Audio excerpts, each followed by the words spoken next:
You secure your morning coffee and step toward the milk station. Instantly, you become a human roadblock. Another customer bumps your shoulder. You mutter an apology, assuming you lack spatial awareness. But this is not a personal failure. Look closely at the geometry of this environment.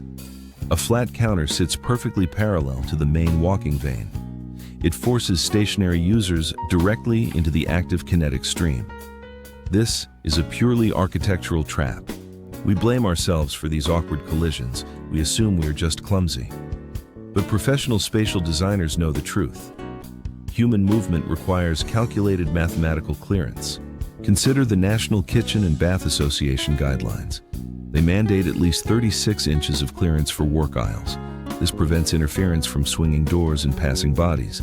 The same rule applies to refrigerator clearances. You need 36 inches just to open a door without blocking traffic.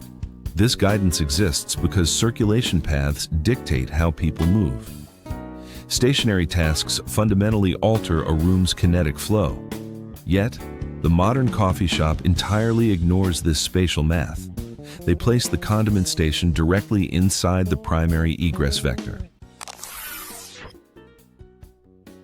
When you stop to add milk, your body becomes a fixed obstacle. The linear counter runs parallel to the main exit path. You are forced to occupy the active kinetic stream. Every passing customer must navigate around your physical footprint. Spatial guidelines exist to prevent this exact friction. The National Kitchen and Bath Association dictates strict clearances. They mandate at least 36 to 48 inches for work aisles. This ensures appliance doors and passing bodies do not collide. A refrigerator requires 36 inches of clearance just to function. These standards prove that circulation paths dictate human movement. Adequate clearance is mandatory for seamless flow.